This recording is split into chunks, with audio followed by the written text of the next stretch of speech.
네, 대통령 탄핵 심판의 최종 변론이 조금 전 2시부터 시작됐습니다. 늦은 오후부터는 윤 대통령과 정청래 국회 법제사법위원장이 시간 제한 없는 최후 진술을 할 예정인데요.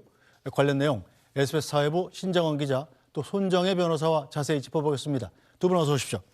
안녕하세요. 안녕하세요. 네, 자 먼저 손 변호사님, 오늘 변론 아마 밤늦게까지 이어질 전망이죠? 네, 상당히 오랜 시간이 걸릴 것으로 예상되는 상황입니다. 일단 미처 남아있는 이제 증거와 관련한 증거 조사들이 있을 예정으로 보이는 상황이고요. 이와 관련해서 이제 양측의 대리인단, 그러니까 소추인 대리인단과 피청구인 대리인단에서 종합 변론이 이어질 것으로 예상이 되는데 각각 2시간이 진행된다라고 알려지고 있기 때문에 휴식 시간까지 고려하면 4시간이 훌쩍 넘는 시간이 진행될 것으로 보이고, 그리고 이제 법사위원장과 윤 대통령이 직접 최후 진술을 통해서 강조하고 싶은 부분, 국민들에게 전달하고 싶은 메시지가 전달될 예정으로 보는 만큼 최소 6시간 이상의 시간 동안, 많게는 8시간 이상의 시간 동안 진행될 가능성이 있다고 한다면 저녁 늦은 9시, 10시까지도 지금 재판이 끝날지 지켜봐야 되는 상황인 만큼요. 굉장히 어떻게 보면 마라톤 같은 재판의 마지막 절차가 남아있고 진행될 예정으로 보입니다. 네, 조금 전에 헌법재판소 상황을 지금 영상으로 보여드리고 있는데 지금 관람석에 방청석에 지금 김기현 의원 그리고 나경원 의원의 모습이 얼핏 보였고요. 자, 권성동 원내대표도 오늘 참석한다고 했으니까 아마 화면에 잡히지 않을까 생각이 됩니다. 신정원 기자, 이 법정에 입장하기 전에 국회 측 또 윤 대통령 측이 따로 밝힌 입장은 없나요? 일단 국회 측 같은 경우에는 오후 2시부터 이제 심판이 시작되기 때문에 1시 좀 지나서 도착을 했습니다. 그러면서 탄핵은 헌법과 역사의 명령이다 이렇게 입장을 밝혔는데요. 앞서서 이제 김난준 변호사는 입장에 앞서서 헌법은 국민을 보호하는 방패이며 헌재는 최후의 민주주의의 보루다. 그러면서 이번에서 이제 피청구인 윤석열 대통령에 대해서 탄핵 결정을 할 것임을 믿어 의심치 않는다 이렇게 얘기를 했고요. 윤 대통령 측 대리인단은 도착을 했는데 윤 대통령은 아직 도착하진 않았습니다. 왜냐하면 이제 증거 조사가 앞에 1시간 정도 예상이 되어 있기 때문에 이 자리에는 윤 대통령이 무조건 참석해야 할 의무가 있는 건 아니거든요. 그렇기 때문에 지금 일단 먼저 대리인단이 도착을 했었고 특별하게 입장을 밝힌 건 없지만 이미 여러 차례 주장해왔던 어떤 비상계엄 선포의 정당성이나 야당의 무분별한 탄핵 시도 등을 강조하면서 이번에 여러 가지 일부 증인들의 진술의 신빙성에 문제를 제기하는 그런 가능성도 있어 보입니다. 네, 자, 손 변호사, 잠시 뒤에는 양측 대리인단의 종합 변론이 이어질 텐데, 자, 박근혜 전 대통령 탄핵 심판 때 보면 이 변론이 5시간 가까이 걸리면서 이 대리인단 15명이 이어서 발언하지 않았습니까? 그래서 그런지 이번에는 헌재가 시간을 좀 제한한 건가요? 그렇습니다. 헌법재판소법에는 최종 의견 진술을 주어야 한다. 그러니까 최종 의견 진술은 필수적인 절차입니다. 다만 시간을 제한할 수 있다라는 규정이 있기 때문에 재판 지휘권 행사로서 시간을 제한하는 것은 적정한 조치라고 보이고, 다만 이제 피청구인 본인의 어떤 최후 진술 같은 경우는 시간을 무제한적으로 허용을 하겠다라고 밝힌 만큼 다소 다른 사건에 비해서는 사안의 중대성 그리고 전국민적 관심사라는 걸 고려해서 상당히 오랜 시간을 부여했다 이렇게 보셔야 될 것 같고요. 박근혜 전 대통령 사건에서는 박 전 대통령이 직접 최후 진술을 한 것이 아니라 서면으로 쓴 입장을 이제 대리인이 대리 낭독하는 절차를 거친 거와 달리 오늘은 직접 진술을 한다라고 알려지고 있기 때문에 굉장히 많은 국민들도 관심 있게 지켜볼 것으로 생각되는 상황입니다. 네, 자, 윤 대통령 측 어떤 전략을 펼칠지 함구는 하고 있습니다만 여지껏 윤 대통령 측을 대리해온 변호인단이 다 거물급들 아닙니까? 네, 맞습니다. 그런데 이제 이번엔 특히 직접 말을 하게 되는 이제 대리인들이 거물급 전관들이 직접 전면에 등판한다 이렇게 보시면 될 것 같습니다. 일단 알려진 걸로는 조대현 그리고 정상명 변호사가 등판할 예정인데, 조대현 변호사 같은 경우에는 전 헌법재판관입니다. 고 노무현 전 대통령과 사법연수원 7기 동기인데 이 변호사가 이제 노 전 대통령 탄핵 심판 대리인단에 참여해서 탄핵 기각까지 끌어냈던 노련한 변호사다 이렇게 생각하시면 될 것 같고요. 또 정상면 변호사 같은 경우에는 전 검찰총장이기도 하고요. 윤 대통령과 굉장히 각별한 사이입니다. 멘토로도 잘 알려져 있는데 지난 1994년에 이제 윤 대통령이 대구지검 초임 검사일 당시에 첫 부장 검사를 지냈었었고, 그러니까 직속 상관이었던 것이고, 그리고 윤 대통령이 결혼할 때 주례를 맡기도 했습니다. 그만큼 좀 각별한 사이인 거고요. 그리고 윤곽근 전 대구 고검장도 그동안 이제 탄핵 심판 전면에서 윤 대통령의 어떤 그런 공보 역할, 대변을 해왔었는데 이번에는 직접 나설 거다. 이런 관측이 무게가 실리고 있고요. 윤 변호사 역시 강력 특수통 출신이어서 어쨌든 사실 최종 변론인만큼 많은 좀 주목이 쏠리는 만큼 최대한 좀 노련하고 또 실력이 좀 검증된 그런 정관들을 변론에 투입할 것으로 예상이 됩니다. 네, 자, 손 변호사님, 이 거물급 변호인단이 윤 대통령을 대리해서 헌법재판소 재판부에 어떤 전략으로 탄핵을 기각해달라 이렇게 요청할 걸로 예상되십니까? 일단 적극적으로 탄핵 소추가 된 사유에 대해서 반박을 하는 기본적인 입장은 우리가 재판 과정을 지켜서 봤고, 오늘은 좀 더 정치적인 메시지라든가 대통령으로서의 당위성, 책임, 사명감 이런 것들을 더 강조하지 않을까 생각이 듭니다. 한마디로 비상계엄이라는 수단과 관련해서 이것을 할 수밖에 없었던 그 당시의 정당한 목적이라든가 국정의 위기나 이런 것들을 이제 자세하게 설파할 가능성이 매우 높고요. 특히 이런 비상수단을 강구하면서 피해를 최소화하거나 피해가 없었다는 점도 강조할 것으로 보입니다. 앞서서는 이제 국회의 봉쇄라든가 국회의원들에 대한 체포, 정치인들에 대한 체포 지시가 굉장히 중요한 쟁점인데, 이 체포 지시와 관련해서는 대통령이 직접 하지 않았다는 점을 이제 강조할 것으로 보이고, 관련해서 대통령으로부터 직접 지시를 받았다는 사람들의 증언과 관련해서는 정치적 반대 세력의 모종이 어떻게 보면 음해 이런 부분에 대한 신뢰성이 없다는 주장을 이어나감으로 인해서 탄핵 사유가 있다고 하더라도 또는 이법 사유가 있다고 하더라도 중대하지 않고 또 이런 정당한 목적을 비추어 봤을 때는 기각의 필요성이 높다라고 설명할 것으로 보입니다. 네, 자, 신정은 기자, 국회 측은 어느 정도 유곽이 나왔어요. 대리인단 9명이 이 주제별로 나눠서 발표를 할 예정이라고 그래요?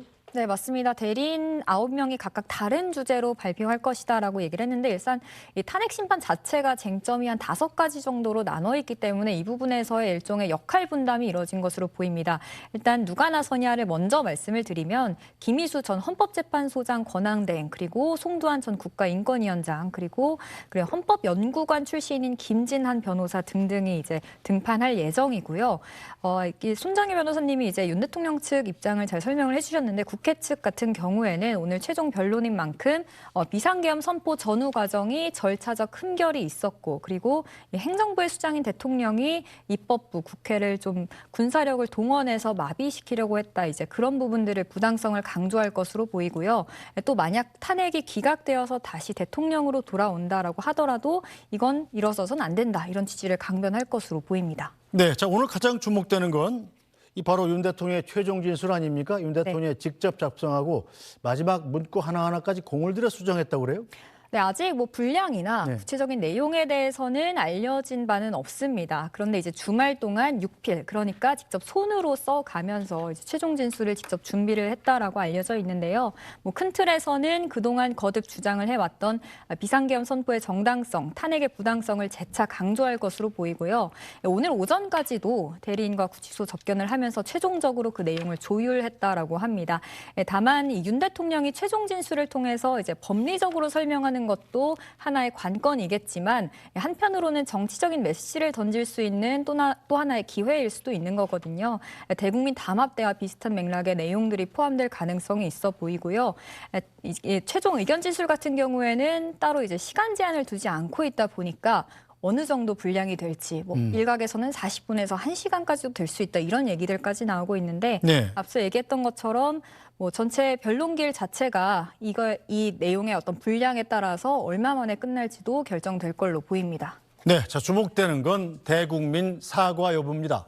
앞서 윤 대통령은 비상계엄 선포 이후에 국민들에게 딱 2차례 사과했었습니다. 당시 발언 다시 한번 들어보겠습니다. 이번 비상계엄 선포는 국정 최종 책임자인 대통령으로서의 절박함에서 비롯되었습니다. 하지만 그 과정에서 국민들께 불안과 불편을 끼쳐드렸습니다. 매우 송구스럽게 생각하며 많이 놀라셨을 국민 여러분께 진심으로 사과드립니다. 저는 이번 계엄 선포와 관련하여 법적, 정치적 책임 문제를 회피하지 않겠습니다. 짧은 시간이지만 이번 계엄으로 놀라고 불안하셨을 국민 여러분께 다시 한번 사과드립니다. 네, 저렇게 사과는 했습니다만 계엄 선포가 불가피했고 또 법적 테두리 안에서 이루어진 계엄이다라는 점은 아마 유지할 걸로 예상이 되죠? 네, 적법했을 뿐만 아니라 대통령 권한 내에서 할 수 있는 조치이다. 그런 만큼 대통령의 결단은 존중되어야 된다라는 이제 취지를 강조하지 않을까 생각이 드는데요. 다만 우리가 형사 사건이나 이런 데에서 진지한 반성을 하고 이 어떤 구체적인 사실을 인정을 했을 경우에는 제법 우려가 적다 이런 평가를 하게 되거든요. 그런 만큼 대통령이 다소 그 당시에 결단을 내린 사유라고 하더라도 이 비상계엄이 선포됨으로 인해서 대한민국이 상당 부분 혼란을 야기하고 또 피해가 발생한 부분에 있어서는 진지한 사과를 다시 할 가능성도 배제하기는 어렵습니다. 그리고 그렇게 했을 때 헌법재판관들이 조금 더 앞으로 이런 수단이 자주 반복되지 않고 재발되지 않겠다라는 판단을 쓰게 될 수 있기 때문에 그런 점도 이야기를 하면서 또 비상계엄이 적법했다라고 주장해야 되는 사건이지 않을까 합니다. 네, 일각에서는 이 본인의 임기 단축과 함께 분권형 대통령제로의 개헌을 제안할 수도 있다 이런 전망도 나오지 않습니까? 네, 이런 제안이 나온다라는 것은 결국은 이 비상조치권이 과거에 우리나라뿐만 아니라 다른 세계사의 어떤 독재자들이 많이 선택하는 수단으로서 이제 사용되는 경우들이 많았기 때문에 독재라는 것은 권한이 남용되거나 오판이거나 독점적으로 행사될 가능성이 있다라는 측면에서는 임기를 조금 줄인다거나 분권형을 한다거나 그래서 권력을 조금 더 남용할 소지를 줄이는 어떤 개헌을 이야기함으로 인해서 일각에서 이야기하는 독재의 어떤 그 굉장히 강력한 수단으로 전락하는 수단 조치가 행해질 수 있고 향후 이것이 잘못된 선례가 될 수 있다라는 점을 우려를 불식시키기 위한 제도적인 개선안을 제안할 가능성도 있다 그렇게 생각합니다. 네, 또 하나 짚어볼 건 바로 대통령의 하야 여부인데요. 일각에서는 이 대통령이 하야를 하면 아무래도 뭐 여러 가지 정치적 효과가 있을 것이다 이렇게 보는 분들도 있고 대통령 측에서는 그런 건 없다고 선을 긋고 있지 않습니까? 만약에 대통령이 하야를 한다면 이 탄핵 심판을 받는 와중에 하야는 가능한 건지 법적인 문제는 없는 건가요? 일단은 여러 가지 규정상 국회법에 따르면 이 탄핵 소추가 된 이상 이 사직원을 수리할 수 없다 이런 내용들이 있긴 하지만 대통령에게 그대로 준용할 수는 없는 부분이기 때문에 결국 헌법재판관들의 판단을 받아야 되는 상황으로 해석할 수 있습니다. 만약에 이렇게 탄핵의 대상인 공무원 그러니까 대통령이 그 직에서 하야를 하는 경우에는 판단의 심판에 이익이 없어서 각하이다 이런 결정도 나올 수 있고요. 네. 이렇게 이렇게 하야한다고 하더라도 우리 헌정 질서를 유지하고 헌법을 존중하기 위해서는 결정을 내려서 이 비상계엄의 유연성 여부를 따지는 것이 헌정사상 가치가 있다. 이러면 심판이 이익이 있다라고 결정문을 쓸 수 있거든요. 네. 결국은 전적으로 헌법재판관들이 판단하지 않을까 생각합니다. 네, 자 국회 측은 어떨까요? 정청래 탄핵 소추 단장도 10시간 동안 최후 진술 내용을 작성했다고 합니다. 어떤 내용을 담았을지 정청래 소추위원회 이야기 들어보겠습니다. 왜 파면되어야 하는지 그리고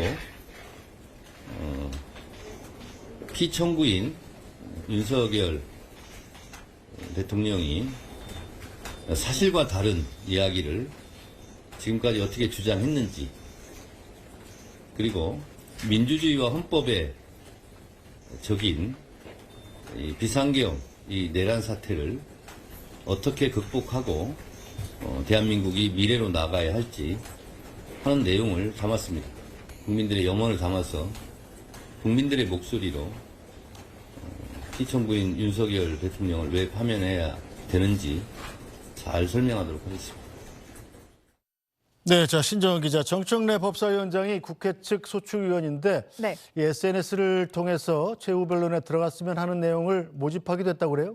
네, 아무래도 이제 국민적 관심이 쏠린 만큼 지지자들의 참여를 이끌면서 탄핵 찬성 여론을 좀 띄워보려고 하는 시도 같습니다. 내용을 좀 살펴봤더니요. 오늘 오전 11시 기준으로 한 800개 넘는 댓글들이 올라왔습니다. 뭐 예를 들어서 계엄령은 폐지해야 마땅하다 이런 것들도 이제 최종 변론에 넣어야 한다라는 주장도 있었고요. 뭐 계엄 전후에 대통령이 나라를 어떻게 망가뜨렸는지 내용을 담아달라. 그리고 국민에게 총칼을 겨누게 한 죄만큼은 꼭 들어가야 한다. 그리고 이제 정상 작동하는 민주주의 국가가 되도록 이번에 단호한 처벌이 필요하다. 이런 등등의 내용들이 담겼는데 아마 어쨌든 앞서 이제 정청래 법사위원장의 얘기를 들은 것처럼 이런 내용들을 두루 담아서 최종 변론에서도 강력하게 피력할 것으로 보입니다. 네.